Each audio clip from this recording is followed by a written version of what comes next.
সাদেক 40 বছর পর্যন্ত মুহাম্মদ রাসূলুল্লাহ ছিলেন আল-মাসদুক। যখন ওই হেদায়েতের আখেরি কালাম মহাগ্রন্থ আল কোরআনুল কারীম হাতে নিয়ে তাদের মাঝে নিজেকে নবী হিসেবে পরিচয় দিলেন, সাথে সাথে বলে উঠল মুহাম্মদ রাসূলুল্লাহ পাগল গণক জাদুকর। আজ বাংলাদেশের প্রেক্ষাপটে কেউ যদি মসজিদ নিয়ে, কেউ যদি খানকা নিয়ে পীরগিরির দায়িত্ব পালন করে, তাকে কেউ মসজিদ মাদ্রাসার দায়িত্ব পালনের ভেতরে স্বাধীনতা বিরোধী, রাষ্ট্রদ্রোহী, মানবতা বিরোধী আখ্যায়িত করে না। যখন জমিন যার আইন চলবে তার, কোরআন দিয়ে মসজিদ যেমনে চলে, কোরআন দিয়ে সংসদ গণভবন পরিচালিত হবে, এই কথা বলার সাথে সাথে আলেম উলামা মসজিদ মাদ্রাসা যারা দায়িত্ব পালন করে তাদেরকে বলা হয় স্বাধীনতা বিরোধী, তাদেরকে বলা হয় মানবতা বিরোধী, তাদেরকে বলা হয় দর্শক। ঠিক কিনা আওয়াজ দিয়ে বলে। মুহাম্মদ রাসূলুল্লাহ সাল্লাল্লাহু আলাইহি ওয়াসাল্লাম নবুয়তের পূর্বে 40 বছর তিনি তাদের কাছে সম্মানের জায়গা ছিলেন। আল আমিন আল্লামা দেলোয়ার সাঈদী রাহমাতুল্লাহি আলাইহি যতদিন পর্যন্ত তিনি শুধু কোরআনকে ফজিলতের কিতাব হিসেবে উপস্থাপন করেছিলেন, ততদিন পর্যন্ত তিনি জাতির কলিজার গোড়ায় স্থান পেয়েছিলেন।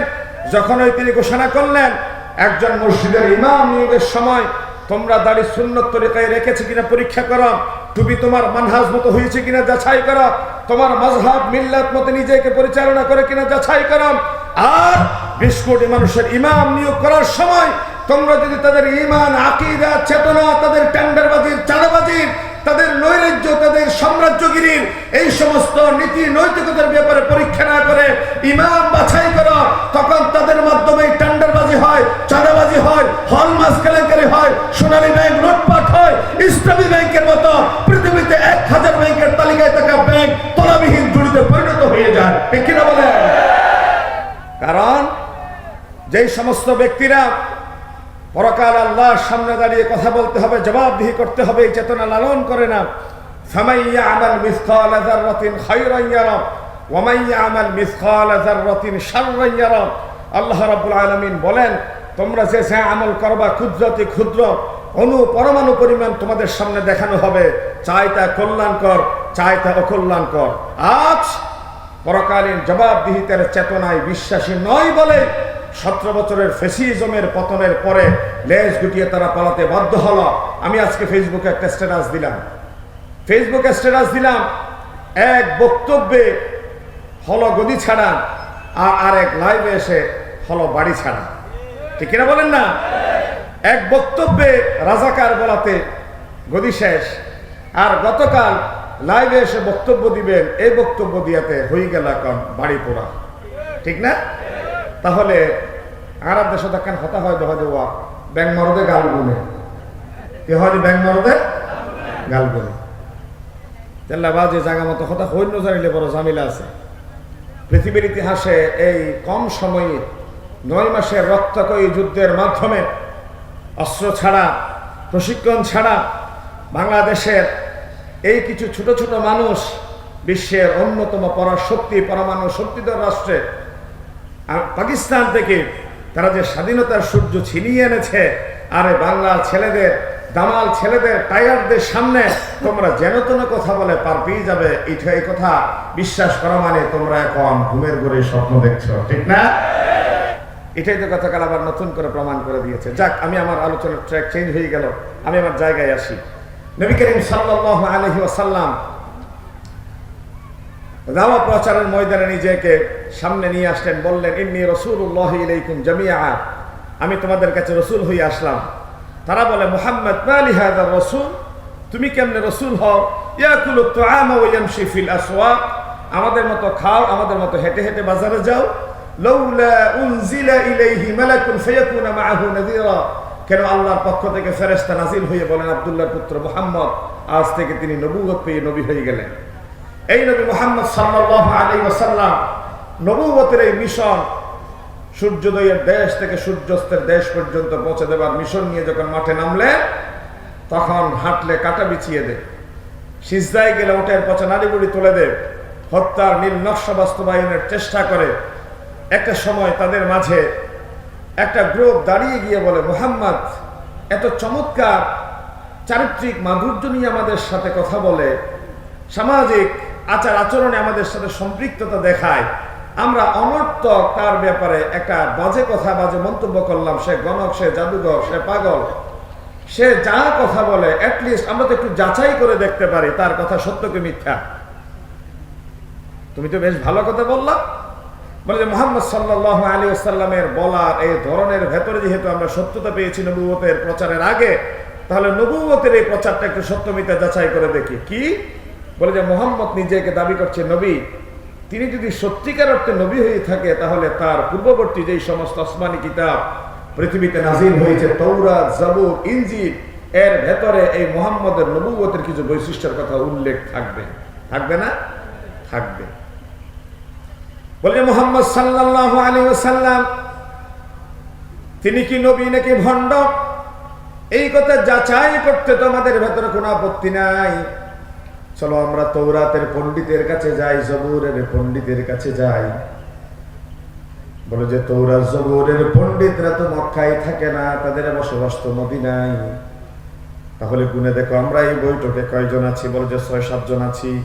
আবু জাহাল, আবু লাহাব, উতবা, শাইবা, নজর ইবনে হারিস, উকবা ইবনে আবি মুঈত, আমরা 6 জন মানুষ এই বৈঠকে আছি। আমাদের ভেতর থেকে চৌকস বিচক্ষণ 2 জন মানুষকে মদিনায় পাঠিয়ে দাও, তারা মুহাম্মদ সাল্লাল্লাহু আলাইহি ওয়াসাল্লাম সত্যবাদী কি মিথ্যাবাদী যাচাই করে আসো। তাদের ভেতর থেকে 2 জনকে তারা বাছাই করলো, উকবা ইবনে আবি মুঈত এবং নজর ইবনে হারিসকে, তোমরা মদিনায় যাও, ইহুদিদের, খ্রিস্টানদের বাগা বাগা পণ্ডিতদের সাথে কথা বলে মুহাম্মদের ব্যাপারে কষ্টি পাথরে যেন যাচাই করা যায় কিছু প্রশ্ন নিয়ে আসে। তারা যথারীতি মদিনায় পৌঁছে গেল। ইহুদি খ্রিস্টানদের পণ্ডিতদের সাথে সাক্ষাতের পরে তারা আদ্য পান্ত 40 বছরের ইতিহাস শুনে তাদেরকে 3টা প্রশ্ন হাতে ধরিয়ে দিল। বলে যে তোমাদের হাতে 3টা প্রশ্ন দিলাম, এই 3টা প্রশ্নের জবাব যদি তোমরা মুহাম্মদের কাছে দিয়ে মুহাম্মদ তোমাদের প্রশ্নের জবাব দেয়, তার বিরোধিতা করে তেমন একটা ফায়দা হবে না। মুহাম্মদকে যদি টেনে ধরো উপরে উঠে যাবে কাপড় তোমাদের হাতে থাকলেও। তাদেরকে পিছন দিক থেকে বলা হলো, ভাই এর আপনি নিয়ে যাচ্ছেন, অপরাধ কি? বলে যে কোনো অপরাধ নাই, তার ঘরে কোরআন পাওয়া গিয়েছে। বলে যে কোরআন কি? বলে যে এটা জঙ্গিবাদী কিতাব। তার ঘরে হাদিস পাওয়া গিয়েছে। হাদিস কি? বলে যে এটা সাম্প্রদায়িক উস্কানি দেওয়ার মতো কিতাব। আমি তখন আলহামদুলিল্লাহ 15 বছরের 15 মিনিটের জন্য আমি নীরব ছিলাম না কোনো সময়। আমি তাদের কাছে স্পষ্ট কণ্ঠে তখন বলেছিলাম, কোরআনুল কারীম যদি জঙ্গিবাদের কিতাব হয়, আমার হাদিস শরীফ যদি সাম্প্রদায়িক উস্কানিদের কিতাব হয়, তাহলে তোমরা কোরআন হাদিস সহ একটা কিতাবের তালিকা দাও।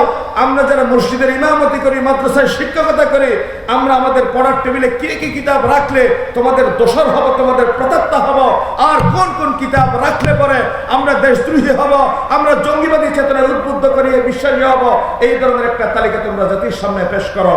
আনফরচুনেটলি তারা কোনোভাবে সেই তালিকা দিতে পারে নাই।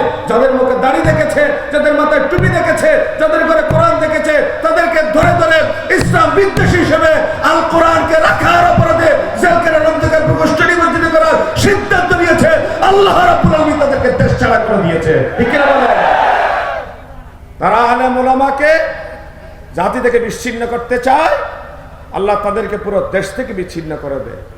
ওয়াইদ ইয়ামকুরু বিকাল্লাযীনা কাফারু লিইয়ুসবিতুক আও ইয়াকতুলুক আও ইউখরিজুক, তারা সিদ্ধান্ত নিয়েছে মুহাম্মদ সাল্লাল্লাহু আলাইহি ওয়াসাল্লামকে বন্দী করে রাখবে, মুহাম্মদ সাল্লাল্লাহু আলাইহি ওয়াসাল্লামকে বের করে দিবে, মুহাম্মদ সাল্লাল্লাহু আলাইহি ওয়াসাল্লামকে হত্যা করবে।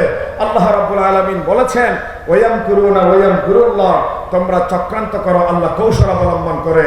আল্লাহু খায়রুল মাকিরিন, পৃথিবীর সমস্ত চক্রান্ত ষড়যন্ত্রের জাল ছিন্ন করে এই জমিনে আল্লাহর পরিকল্পনা শেষ পর্যন্ত বাস্তবায়িত হয়ে যায়। ঠিক না বলে? কে জানতো 17 বছর পরে এই জগদ্দল পাথরের নির্মম পরিণতি হবে। আর এইভাবে ইলিয়াস ভাইদের দিনের কিছু পাগলদের তত্ত্বাবধানে আয়োজিত হাজার হাজার জনতাকে সামনে নিয়ে জমিন যার, জীবন যার, আইন চলবে তার, কোরআন নিয়ে আমরা স্বাধীনভাবে কথা বলতে পারবো। ফয়সালা কার? আল্লাহর ফয়সালা। তুই কে বেটা বিরোধিতা করা? মুহাম্মদ রাসূলুল্লাহ সাল্লাল্লাহু আলাইহি ওয়াসাল্লামের নবুয়ত যাচাই করবে আবু জেহেল। কি জাতের দুঃসাহস! তোমরা আল্লামা সাঈদীকে ক্লিনিক্যালি হত্যার মাধ্যমে মনে করেছ এই জমিন থেকে ইসলামকে নির্বাপিত করে দিতে পারবা। আজ থেকে 1000 বছর আগে কারবালার প্রান্তরে হোসাইনকে শাহাদাতের মাধ্যমে তারাও চিন্তা করেছিল কারবালার জমিনে ইসলামকে দাফন করে দিতে পেরেছি। কিন্তু আল্লাহ রাব্বুল আলামিন বলেন সারা পৃথিবীর সূর্যোদয়ের দেশ থেকে সূর্যাস্তের দেশ পর্যন্ত সারা দুনিয়ায় লক্ষ লক্ষ হাসান এবং হোসাইন দেখা যায়, কিন্তু একজন বনি আদমের নাম ইয়াজিদ এবং তার দোসর পাওয়া যায় না। ঠিক না বলেন? আর এই বাংলার 90% 92% মুসলমানের দেশে আলেম ওলামা পীর বুজুর্গ মসজিদ মাদ্রাসা দ্বীনের দায়ীদেরকে যারা খতম করতে চেষ্টা করেছে, সময়ের ব্যবধানে তাদের নামটাও আজকে মানুষের কাছে ঘৃণার বস্তুতে পরিণত হয়ে গিয়েছে। ওয়ায়ামকুরুনা ওয়ায়ামকুরুল্লাহ। প্রকৃতির একটা প্রতিশোধ থাকে, প্রকৃতি কাউকে ক্ষমা করে না। ন্যাচারালি আল্লাহর পক্ষ থেকে একটা জিনিসটা এসে তাদেরকে শেষ করে দেয়, এটাই তার বাস্তব প্রমাণ।